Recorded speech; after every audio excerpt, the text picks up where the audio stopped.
Welcome back to the Tea and the Butty podcast. I'm Dominic. And I'm Erica.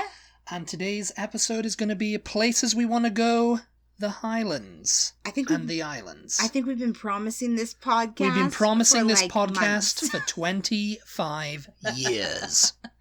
Yeah. Yeah. So we're just going to talk about it, and I mean, I've already been, so it's technically, I used to live up there. Yeah. As a child. So how is this the places we want to go if you've It's places actually you already want to been go. there? This is places Erica wants to go. The Highlands in Scotland. The Scottish Highlands. You take the high road and I'll take the low road and I'll be in Scotland for you. Scottish. Yeah. Yeah, Scotch. Scotch. Anyway. So the Highlands, yes.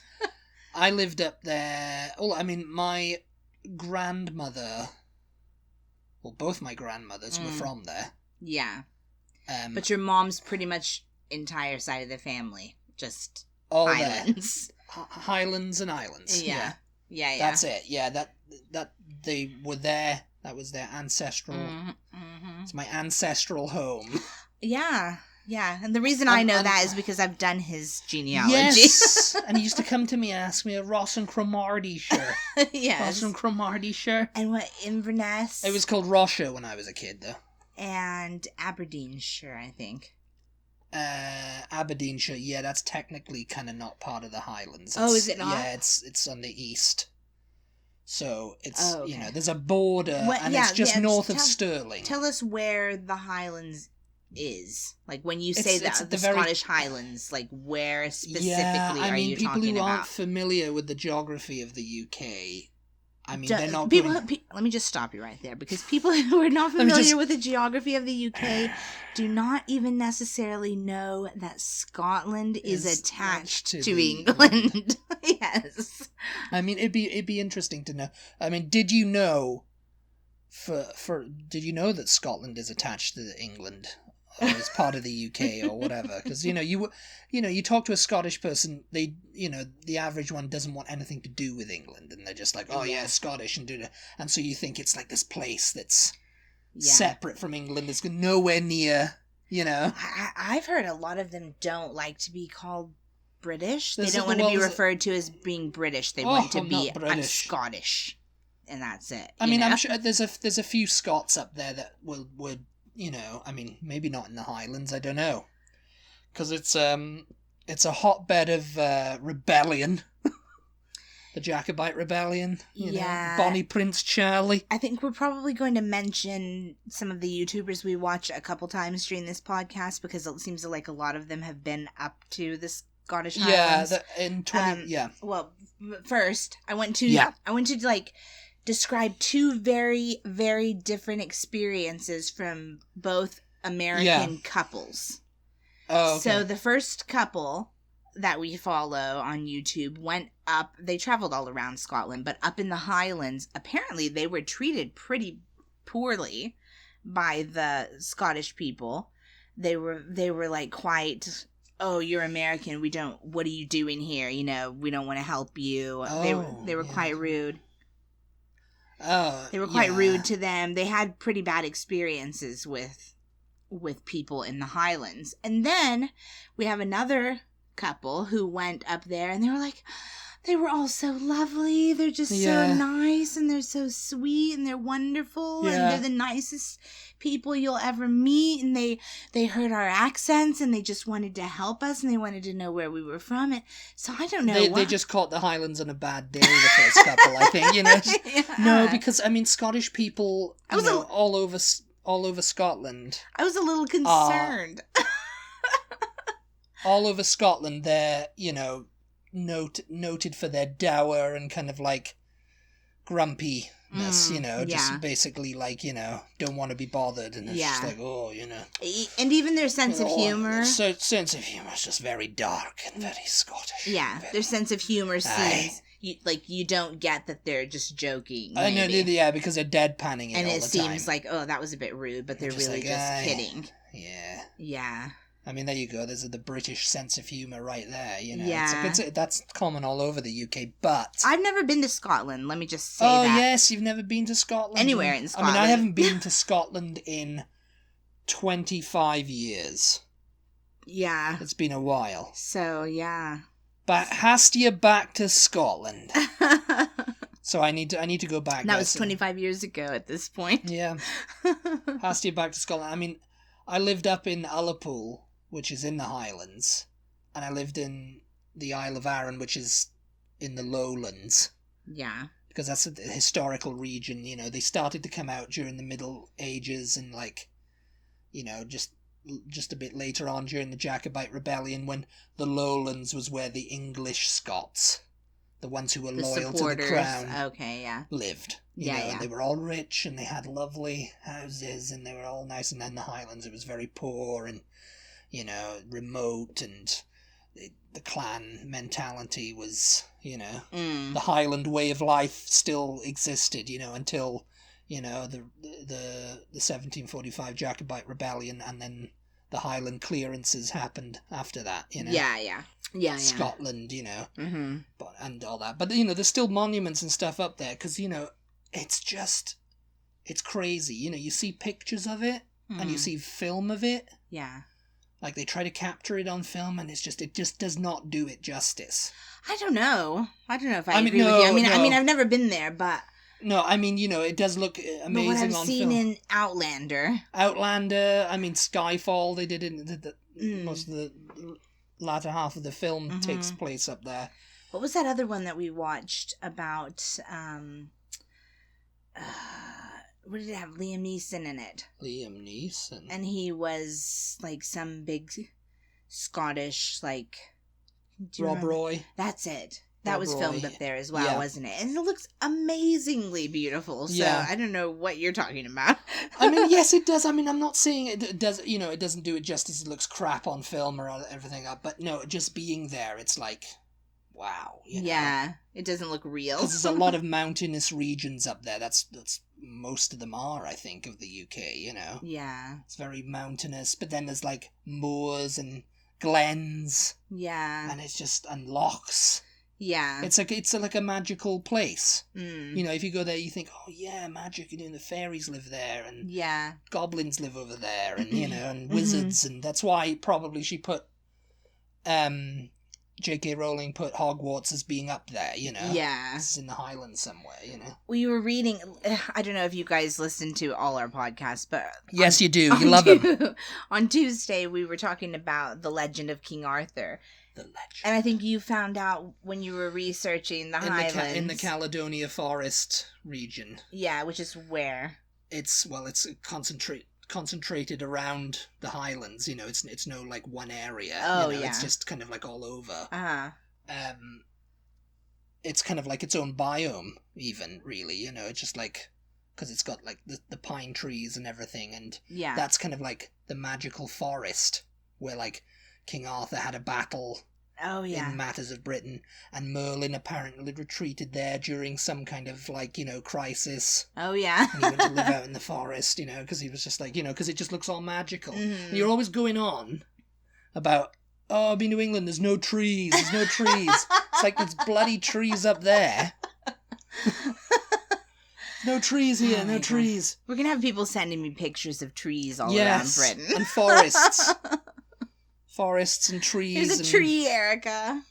Trees for you. Yeah. So I went there and there was no trees. There's no forest and trees. I need to see trees here. Because, I mean, culturally, I said this earlier, the culture of the Highlands and the Lowlands diverged from that late Middle Age. Sorry to make us backtrack, but did we specify, like, where the Highlands technically starts, if you're talking about the Highlands? North of Stirling. Okay. Which is just beyond Glasgow. Okay. That's quite low to me.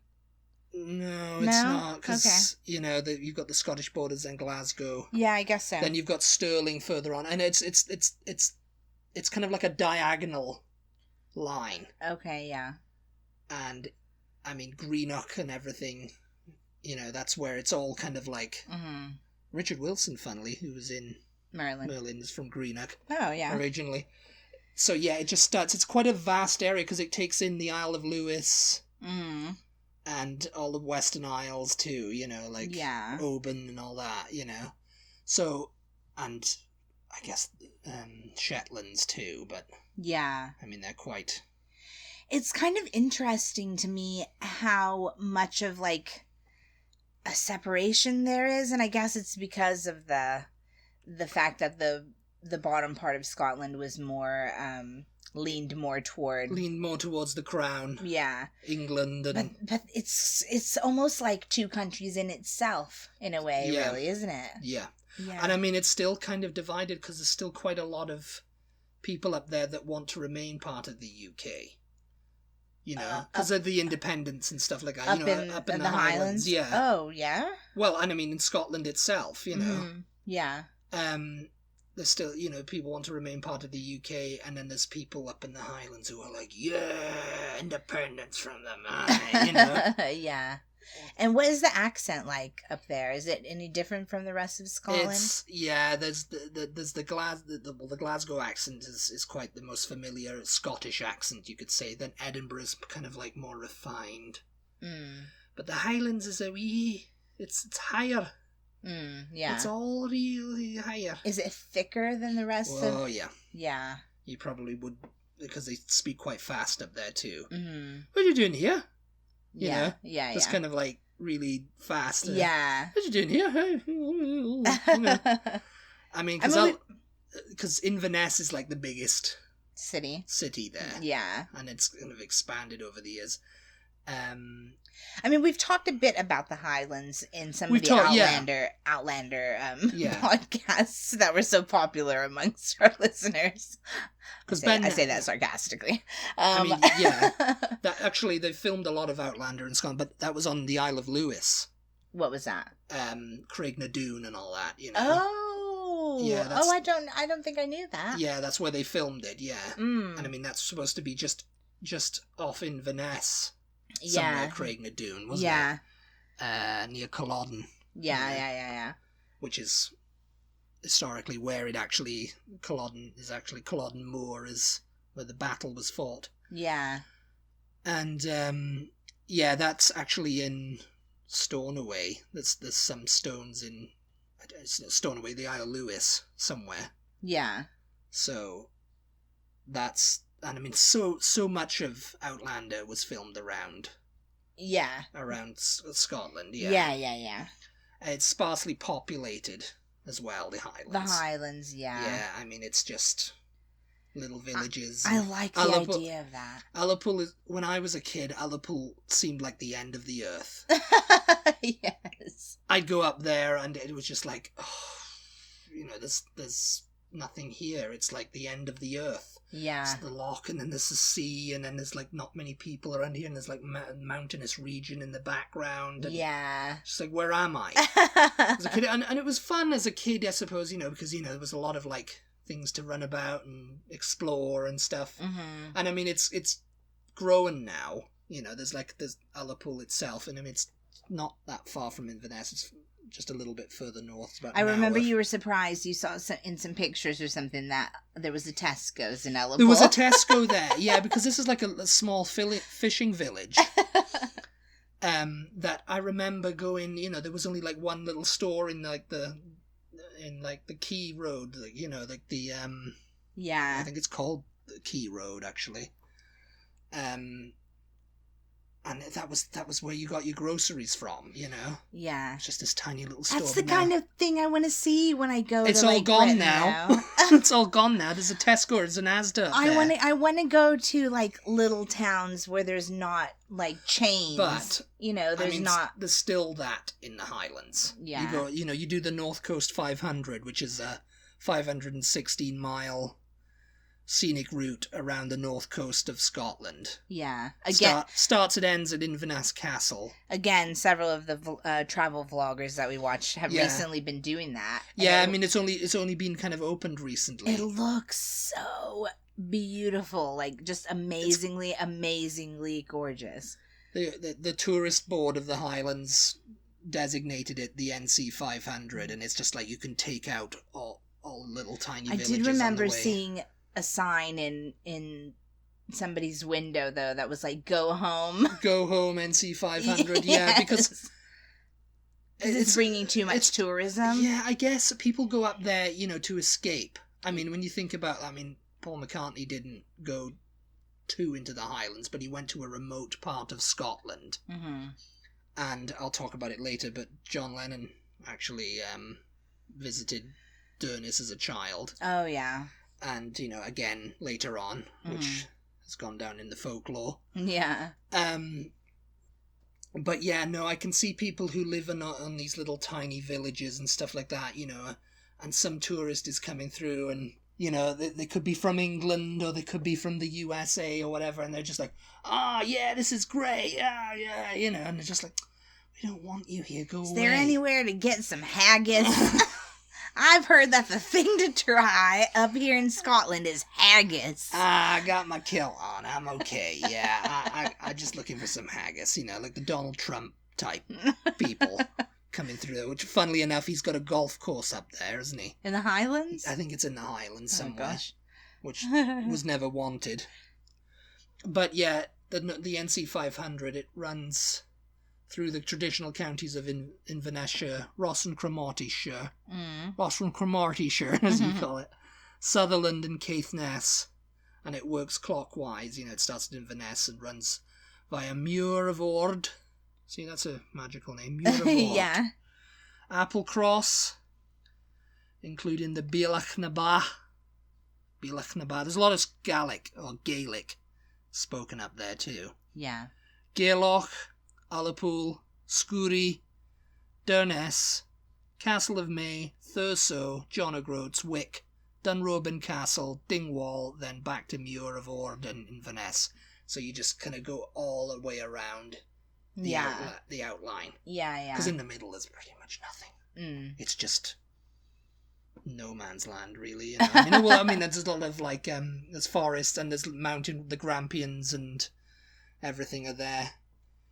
And, they're what give Scotland, it's like, these are fantastic. They're moss-covered, and some of them are snow-covered in winter and look all majestic, Because up there is really where the only place in Britain that gets quite a decent amount of snow in the winter, isn't it? Yeah, because, it's the closest to the North Pole, I guess. Yeah. It's the north. It's north of the north. It's north of the north. It's north of the wall in Game of Thrones, the north, because people in England, they talk about the north, like if they're from London or whatever. Yeah. And the north to them is like Yorkshire, or Liverpool, or, even Leeds maybe. Yeah. But then there's further north than that, there's Newcastle, then there's like the Scottish borders of like Northumberland. Then there's the lowlands of Scotland. So if this was, then there's the Highlands. If this was Game of Thrones, the Highlands would be north of the wall, right? It would be where the wildlings live. The wildlings, yeah. Because that's what we're here for, fighting wildlings. Because we're going to keep watchers on the wall. Watchers on the wall. Yeah, because, Inverness is, as I said, it's the largest town, and of course it's famous for the Loch Ness monster. Oh, the Loch Ness monster. Oh, that's in Inverness. Well, yeah, the Loch Ness. Oh, okay. There's the River Ness, and then there's the Loch Ness. Okay, I guess maybe I thought Loch Ness was an actual town as well as the actual, because Loch means lake, right? Yeah. And there's a lot of lochs up in Scotland. It's the Gaelic word Loch for lake. Lomond. I never knew that. I don't know what I thought Loch Ness was, but I never knew Loch was lake. And probably until I met you, actually.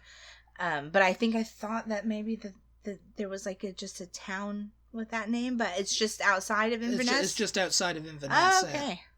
So, the Loch Ness monster, I think the earliest report of it was in the vicinity of Loch Ness.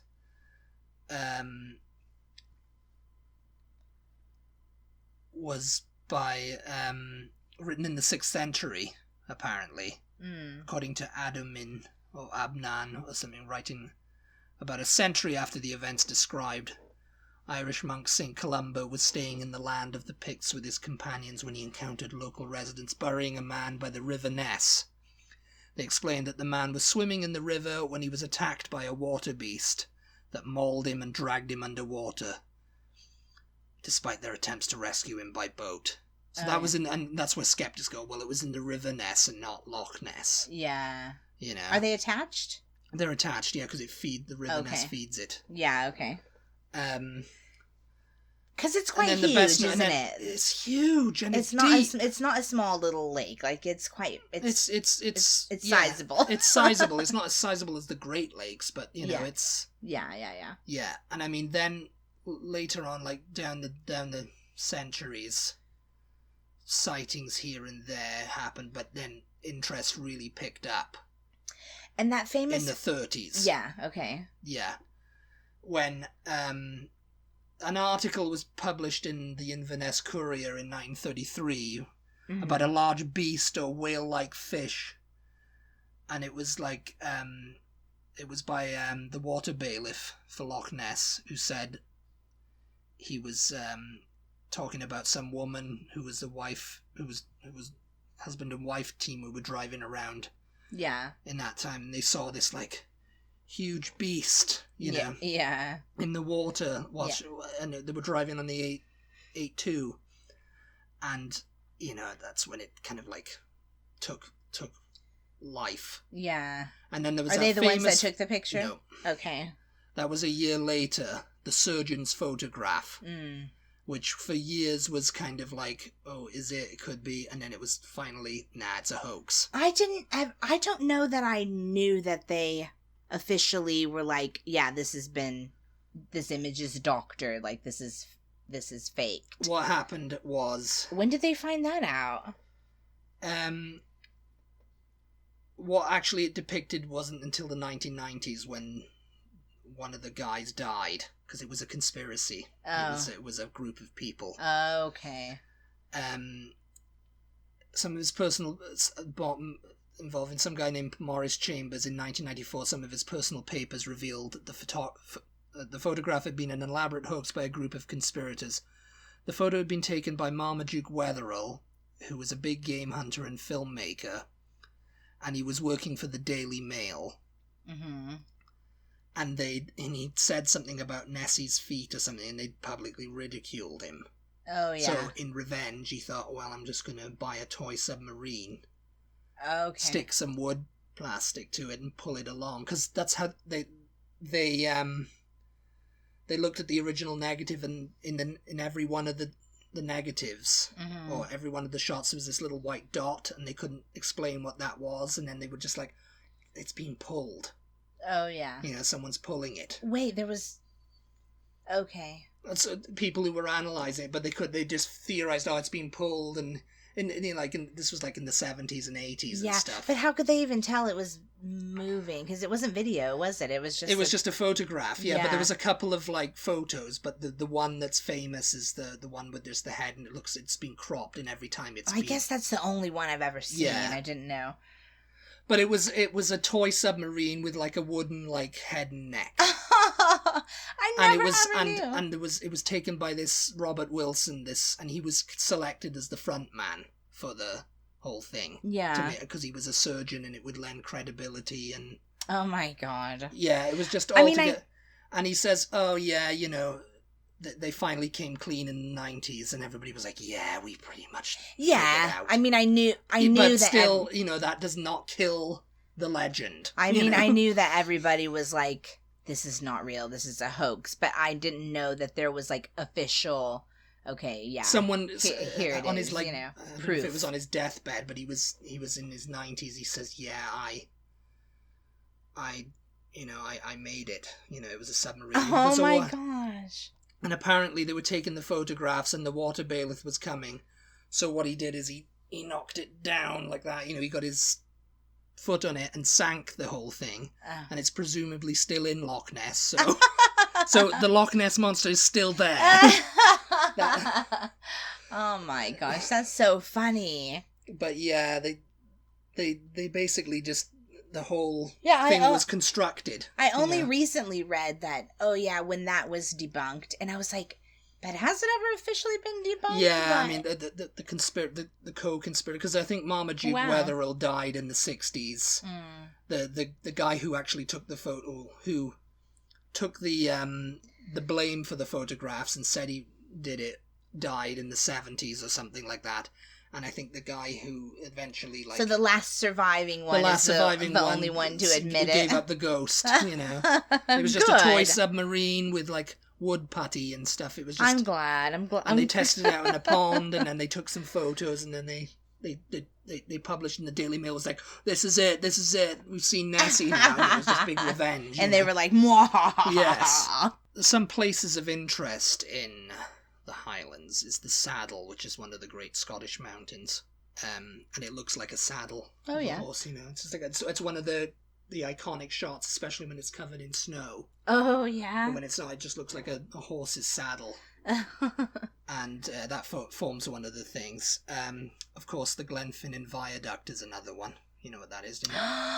Yes! Yes! Oh, that's up in the Highlands? It's up in the Highlands. Oh. That's where it's filmed. Yeah, I'm definitely going to go see that sometime. Yes, the Glenfinnan Viaduct is most famous as the sweeping shots that the Hogwarts Express goes on. Yeah. And the Jacobite steam train, which I think is the Hogwarts Express. Yeah. That's the one that takes the Hogwarts pupils to Hogwarts. And what is it? Just is it just a regular passenger train, or is it? It's a regular passenger train. Yeah, I mean it's the Fort William route up to somewhere. So if you're going from wherever to wherever, you could possibly just take that train. It's not just like a tourist kind of thing. Like, I mean, you could possibly. I think it's become a tourist thing now, though, because of Harry Potter and everything. You know. Well, I know tourists go and because park it's a steam train and no one. They go and park themselves on the mountainside, right? And they fly their drones. Oh, or they... yeah, they love all that. They love to see it coming around the bend, you know. Coming around the bend like it's Harry Potter. Yeah. Like, yeah. And that's what I want to do.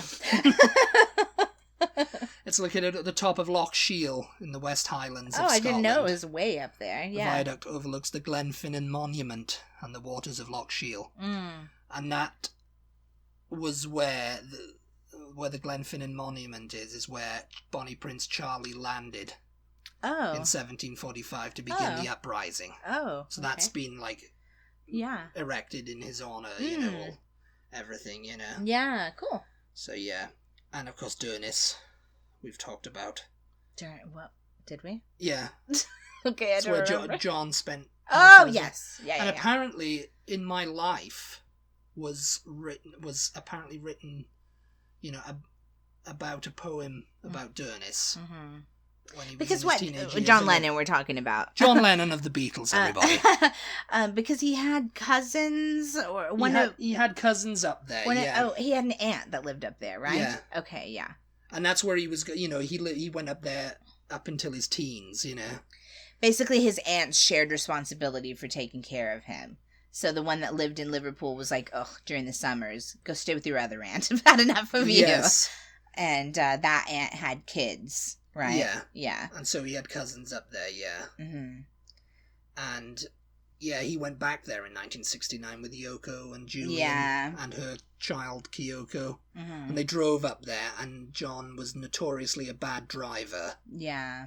And the trip was cut short because he crashed near Loch I have it somewhere. Loch Eribol. He came off the road and I mean, have you seen those roads and those mountains? And, I don't want to drive over there yes, either. You do. I really, really don't. Yes, you do. Like, hiking, I can go and do that fine. But the roads, no. It just looks too scary. I don't know. But up there's a monument in Durnis dedicated to him. What, where he had the crash? No, I mean, they probably would put something there. It was a pretty terrible crash, I think. I think it was a serious, he took a corner or something and hit the thing, because, I mean, Yoko miscarried. Yes, that's what it was. That's right. Yeah, she was pregnant. And I think he had a cut lip or something, you know, there was quite a... That's why she had to have the bed in Abbey Road. She was recovering. Okay, yeah. Or something from it. Yeah, he missed part of recording the Abbey Road album. He's not even on a couple songs. He was in hospital in Scotland for wherever, you know. He was in hospital in Inverness for 3 weeks. Yeah. That's right. Little bit of Beatles Beatles trivia history, for yeah. you. In 1969, that was, yeah. So. We talk about it as if we were there. And there's a monument dedicated to Lennon. It's been erected in a memorial garden by the village hall and has 3 large stone slabs inscribed with lyrics from In My Life. Yeah, well, I mean, if there's The a house- statue of Merlin in Cardiff, why not a monument for John in Durness? Durness or Durness? Durness, I call Durness, it. like furnace? And they could call it Durness, I don't know. Yeah. I call I it just say Durness. Durness because, like, Inverness. It's probably Durness, actually. Yeah. I'll probably get corrected on that. And the house where he stayed has been demolished and replaced with a modern one. And a plaque on the gable of the new house reads, John Lennon, 1940-1980 singer and songwriter and member of the Beatles, spent many childhood holidays here. The end. But not really. But not really, because it's a new house. John O'Groats is another one. In this general vicinity. Just quickly to wrap this Oh, up, yeah, because yeah. we're quite over time. John O'Groats is like the most northern tip from Land's End, which is in Cornwall. Yeah. And there's nothing really there except a signpost and a hotel. Yeah. Really. That says, oh, you're the... It's actually not because I mean... I was going to say, Dunnet Head is actually the northernmost point. But that's on the islands, is it? No, that's nearby. Oh. But John O'Groats is like John O'Groats. But like in the Shetland Islands is the actual most northern point, yeah, right? the mainland Britain we're talking about. Yeah. The serious bit. The contiguous. The contiguous, yeah. But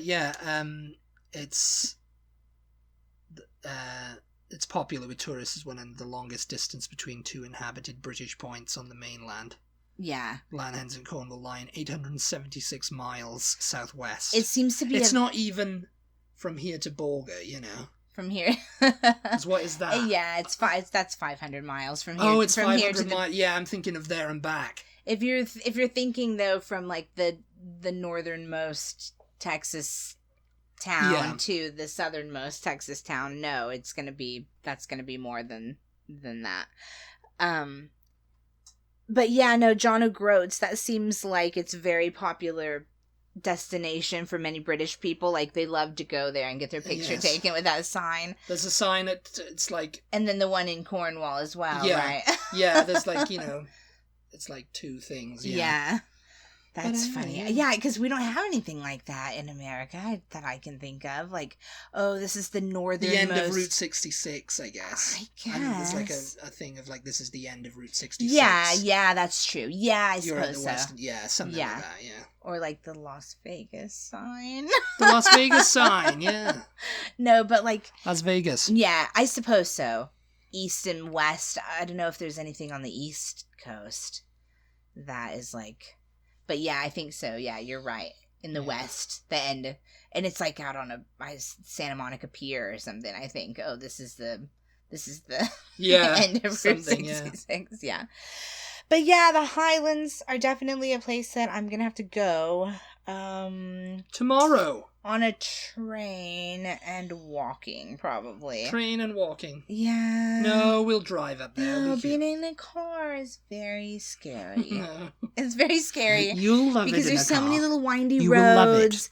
and half of the time they're on the side of a mountain, and they're just narrow, and it's just like, no, get me off of here. I want to be on a little steam train. Yes, that's the way to travel around Britain. Scotland. Steam train. And Hogwarts. Hogwarts. Hoggy warty Hogwarts. Let us know if you guys have ever been to the Highlands, which town or cities you've been to, if you have been up there, or if it's on your list of places to visit. Other than that, we hope you enjoyed this episode. Yes. We will talk to you guys again next week. Thank you so much, as always, for tuning in. We appreciate your support. Be sure to follow us on social media. We are at TButty, TEABUTTY on Instagram, Twitter, and Facebook. And we'll talk to you next time. Goodbye, everybody. Bye. Bye.